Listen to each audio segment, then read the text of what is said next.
DC here. Hi, guys and gals. Well, hope you're well. It is Sunday afternoon. What time is it? 4:30 in the afternoon. And, well, I'm outside. It's quite warm. It's not that bad, but it's still warm. What is it? Oh, it's 30 degrees. So 30 degrees Celsius. And it's going to be warmer this week, so we're going for another warm period. I'm under the walnut tree. That's probably the coolest place right now outside, at least the one with the most shade. Let's see if I can get this way.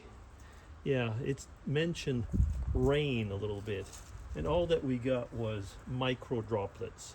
So, that is not helping very much. Let's see if we can walk around and I can show you what it kind of looks like. Mrs. DC did some painting. The Adirondack chairs needed some work. And so if we walk along, actually last week we got a little bit of rain. And so the lawn went from being totally gray to hints of green every there, and a little bit here, a little bit there. You'll notice that I did not mow it, and I have no intention of mowing it because that's not going to help it.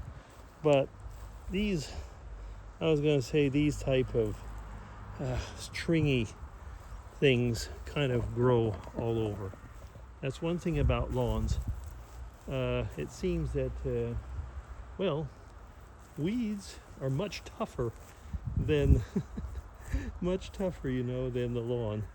Bad guys are better than the good guys. Well, these are all still okay, I guess. Well, Mrs. DC comes once a day and does put some water, on the plants and a little bit on what's left, like there's some salad and stuff like that, lettuce and so on. And go back to the shade. Yeah, so it's a hard time. Actually, our farmers, I think farmers all around Europe, are really, really finding it difficult. I'm drinking a Portuguese beer.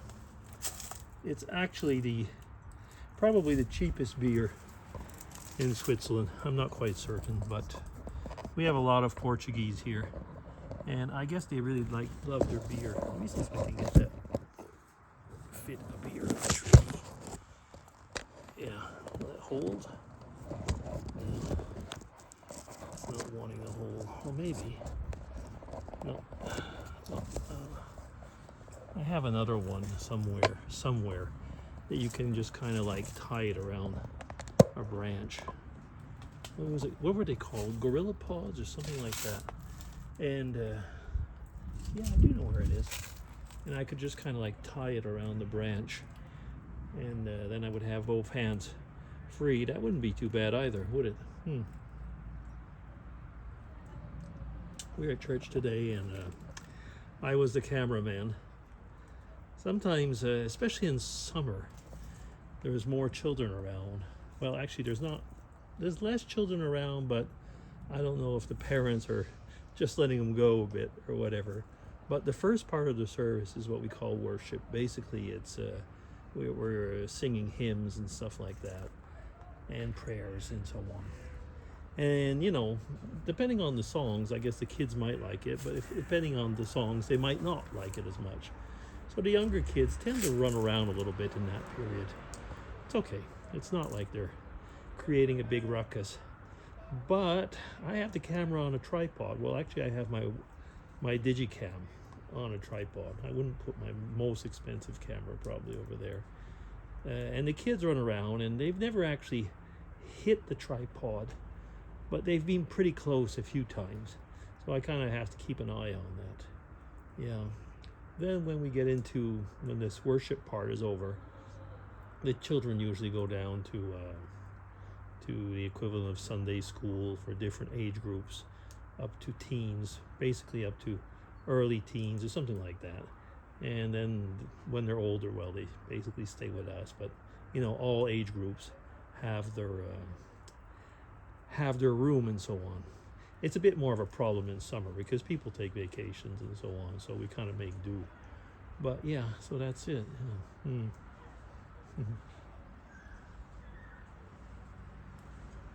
The other day, oh, I don't know actually, I was just going to say the other day, I wanted to mention, and I don't think I did, that we have, I don't know, about 50 caravans or something, trailers of travelers.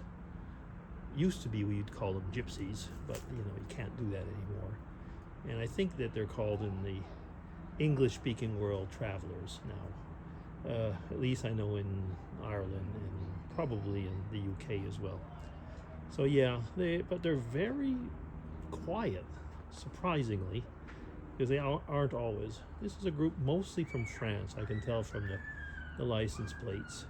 There's always the usual discussion when we have the travelers. I mean, they've got these really, really nice motorhomes and big cars, really big, fancy, expensive cars. You need that to be able to, drag these motorhomes along. So of course everybody's kind of wondering, it's one of these typical questions, where does the cash come from to do that? Because we can't.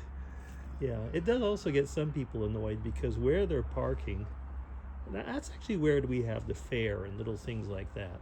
And that kind of parking, well, it's not a parking lot, but it's an open ground.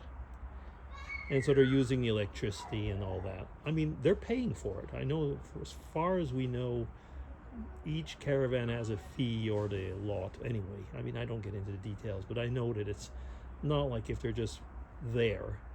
But that is not a place where Mr. Normal could go and camp, I don't think anybody would really want to camp there. It's in the full sun at this type of weather. But it is not a place where you're allowed, like I say, if you're Mr. Normal. So anyway, but they're still there. But what are we? Today we are the 9th. So towards the end of the month, we have the fair coming over. So they're going to have to leave before then. So anyway, but we'll see. But like I say, up to now, they have not been a problem.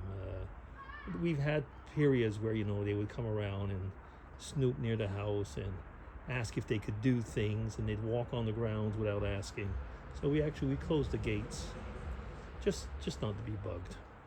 But like I say, they've not been creating a problem. I was watching was it a video not too long ago, and there was something about, oh yeah, somebody sent us a video with, we could say, smart dogs and so on, and people were going on, there was a little discussion about how have you ever had dogs that were really weird? And I thought, and I said, well, yeah, in a way. Ours wasn't that bright, or he was very bright. It was one or the other.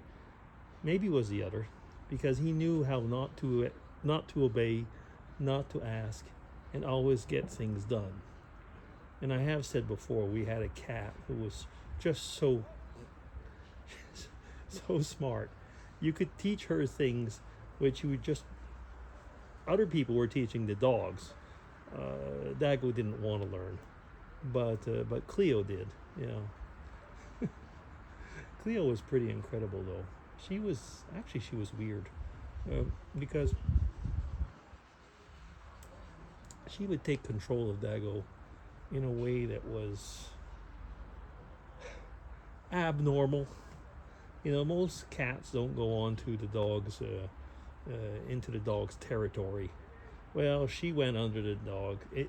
Exactly. She went into the dog's territory. She would go under the dog, and she knew exactly how to get him going, if you understand my drift.